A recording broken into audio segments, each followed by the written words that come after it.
morning, friends, and welcome back to my channel.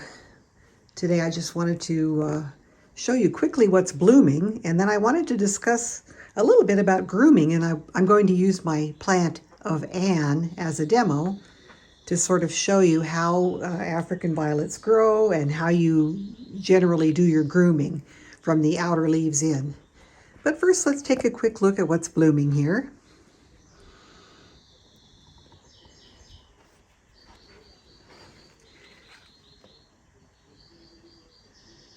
This is Rebel's Splatter Cake.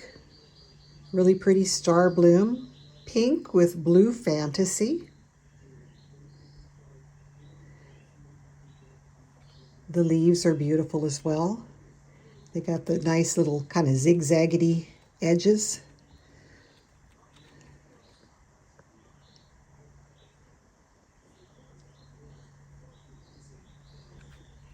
So this is Rebel's Splatter Cake. It's a nice older variety that I've had for a while. And then back here, I just repotted this plant. This is Buckeye Daydreamer, and I took a lot of leaves off. And I put it into a 5-inch pot, if you can believe it. And this thing is huge. I think it's going to actually grow to fill this pot, but it decided to bloom. So here we have Buckeye Daydreamer. And I'm going to just move it up out of the way so I'll have a little more room to move everything else around here. We'll go to the Streptocarpus in a little bit. First we'll do the violets. This is Lion's Red Rocket. This is a plant that I received about 3 or 4 months ago, and I was kind of concerned because I thought the leaves looked kind of chlorotic or something, but they seem to be doing fine. They're growing in nice and deep green. Part of our grooming is we want to keep leaves up on top, the upper leaves on top of the lower leaves so they don't grow underneath and get deformed. We've got a lot of buds coming here. And I believe this one can bloom with a white edge. My particular plant has not, so I don't know if I've got a sport or if it just requires, different cultural conditions to bring out the white edge. But that is my Lion's Red Rocket, a really beautiful deep red. Okay, we're going to move next to Ma's Glass Slipper. This is an absolutely gorgeous thing. Look at the ruffly edges. And they're edged in pink with some kind of purple fantasy splashes. The plant itself is doing really nicely, really filling in. This one I got from Violet Barn about 3-4 months ago. Super pretty. That is Ma's Glass Slipper.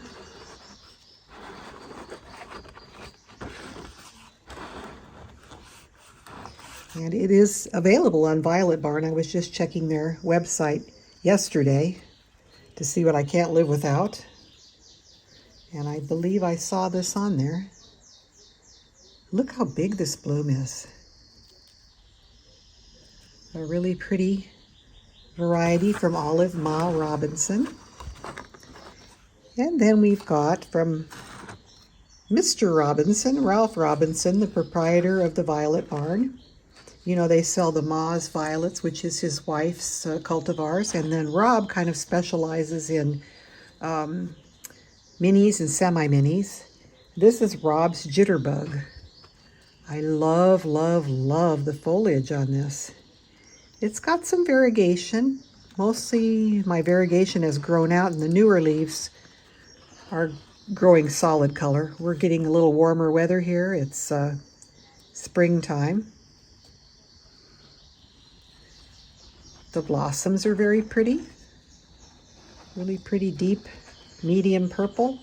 I don't know if I'd call it a deep purple or a medium purple, and they've kind of got a little bit of a something edge. I don't know what you'd call it, if it's green or white.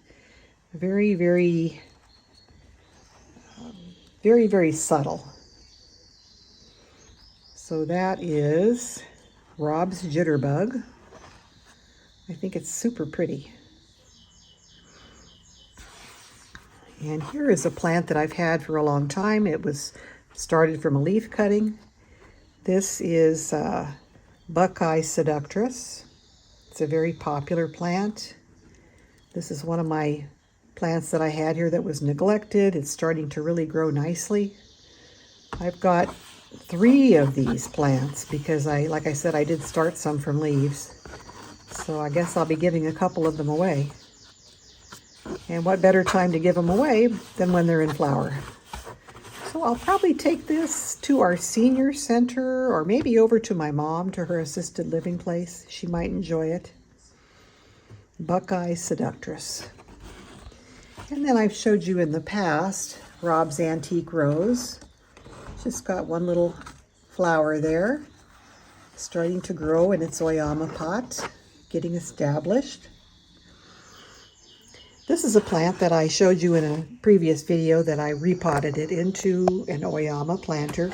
When I received it from Selective Gardener, which is the outlet for Optimara, it was in a teeny tiny, I don't think it was even 2-inch pot, an 1.5 or 2 inches. And I kind of went against my better judgment. I put it right into this 3.5-inch oyama planter. And it seems to be liking it. For a week or so, it kind of sat. I think it was sending out roots. And now it's been in this pot for a month or 6 weeks. I can't remember exactly. Let's see, did I put my date on there? I repotted this February 26th, so yeah, about 6 weeks. And look at the gorgeous blooms. This is Optimara Ever Beautiful, one of the Space Violet series, or Space Series violets. Very pretty purple with a nice lighter edge. Nice ruffles, not too overdone. Just a beautiful plant. I love the leaves.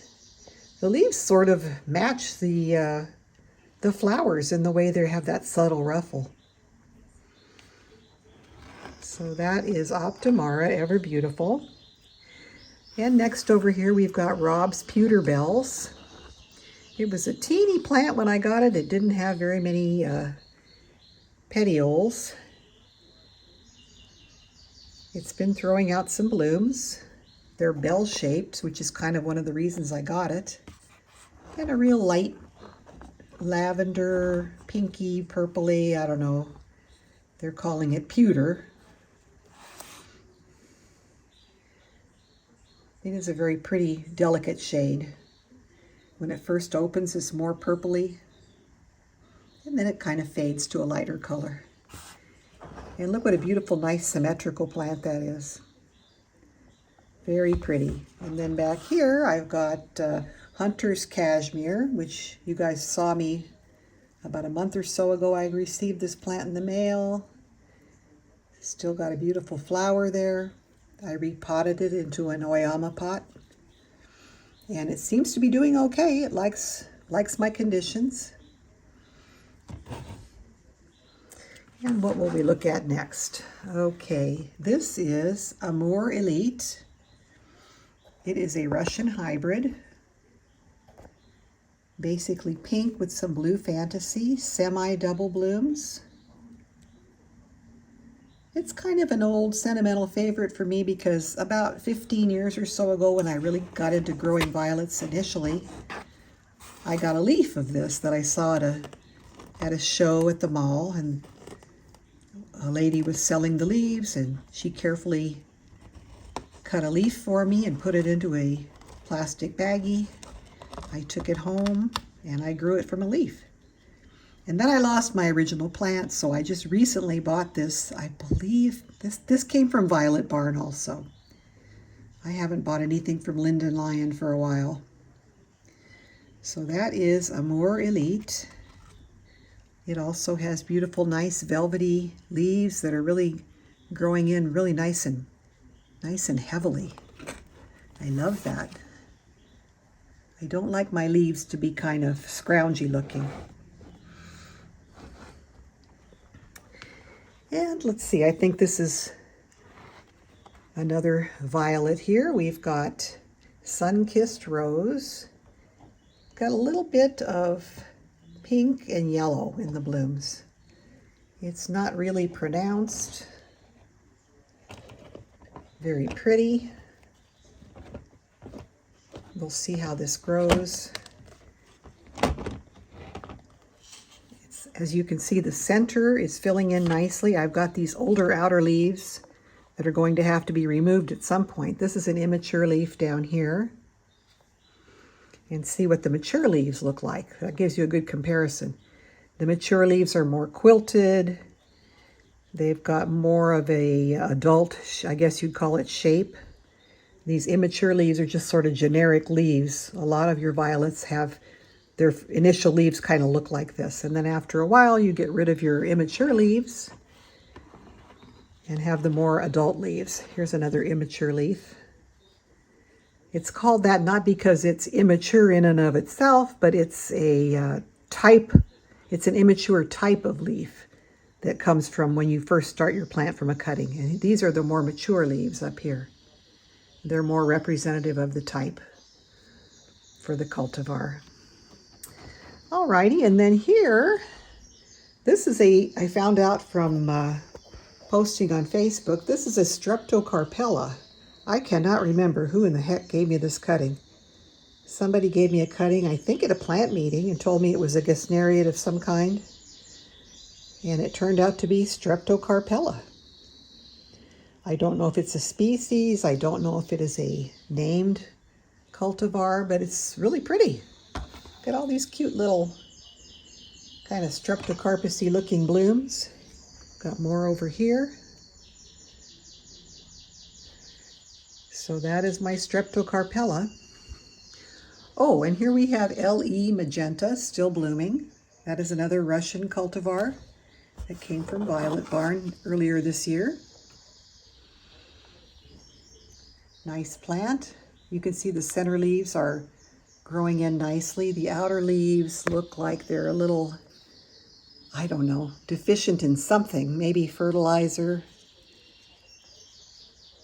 But it's a pretty cultivar. I love those blooms. Gorgeous, like a deep, well, like a magenta. Exactly. It's named perfectly well. And of course we've got Optimara Ingrid back here. I just took a whole bunch of flowers off of it because they were fading. And it's still putting out more. And the plant itself is growing in really nicely. It's just a vigorous variety. Optimara Ingrid. And here we have a really cute Streptocarpus. This is Dale's Baby Bluebirds. Isn't that precious? And it's just been blooming and blooming and blooming like crazy. I have it in a dome. I just took it out of the dome to show you. It seems to be liking the humid atmosphere. So Dale's Baby Bluebirds. Very pretty. And here we have another of my favorite Streptocarpus of all time. This is DS Striborg. And it just keeps blooming. It doesn't want to stop. It's so gorgeous. I love my plant. And check this one out. This is DS Meteor Shower, a sport of the plant. It's just, I've never seen anything bloom so much as this. That's crazy. It's just crazy. I haven't even repotted it from when I got it. I believe I bought it from Gary Makita. He was selling, he's a very reputable, knowledgeable Streptocarpus Streptocarpus grower. I don't think he actually hybridizes. But look at that. That is just spectacular. And every time I come in here, even in the times when there's nothing else blooming, this is blooming. It just keeps sending up new peduncles.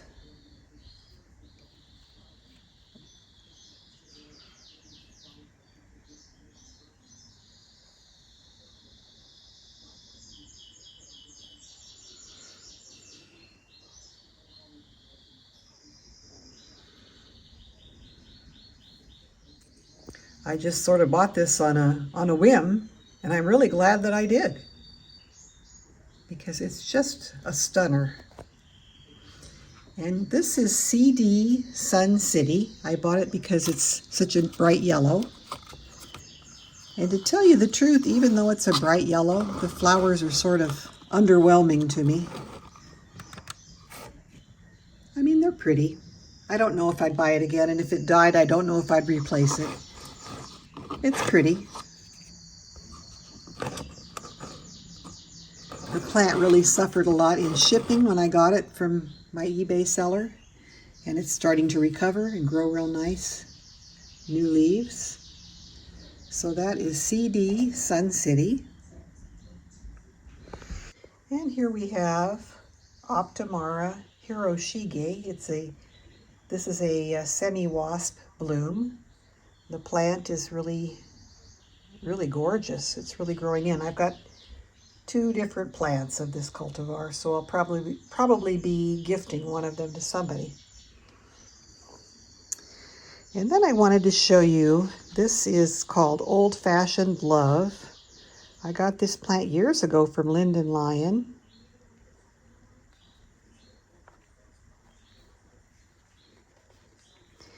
It's a double pink bloom. And actually, this is just growing.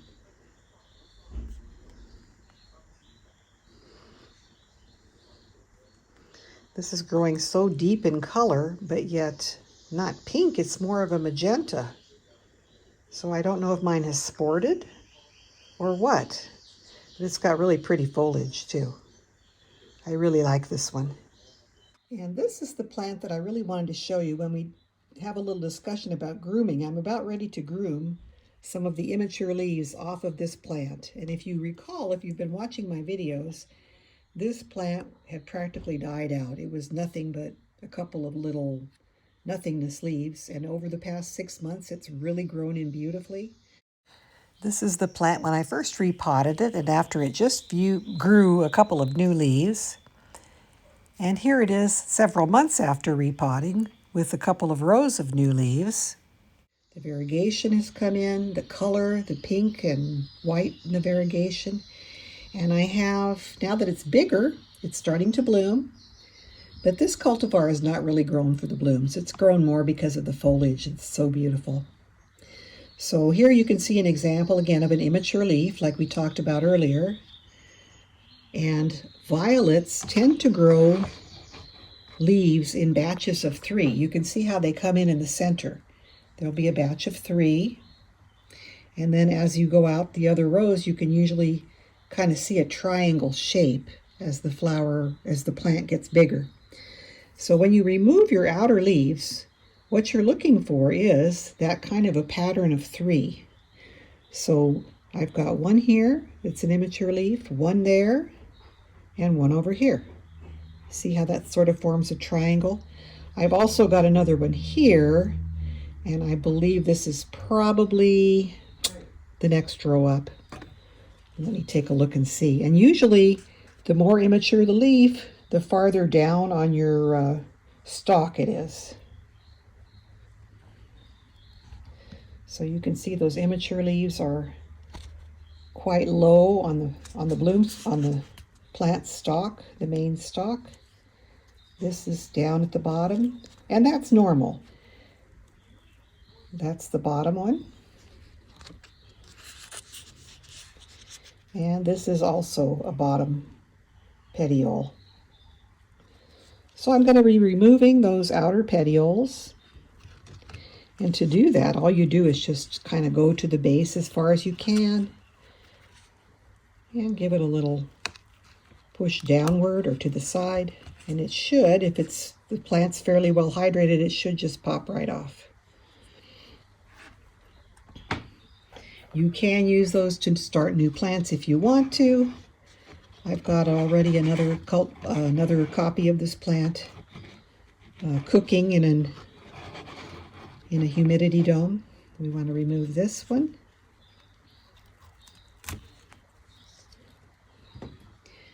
And we want to remove this one. And I purposely waited until my plant was fairly big before I started removing any of these outer leaves.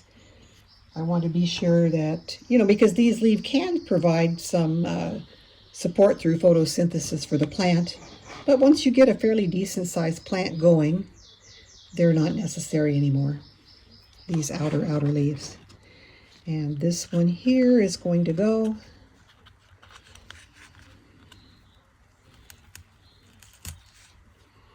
Okay. So now our plant looks nicer and it's got more energy to concentrate on growing this from the inside, from the top of the crown. I have not repotted this plant in quite a while. Let's see, when did I repot this? In October, so I'm going to need to be repotting it pretty soon. It's developing a little bit of a neck. And after a while the soil is not good. The soil gets more acidic as time goes by. So yeah, your soil gets more acidic and you need to occasionally get it out of the pot, knock off the old soil and get some fresh new soil.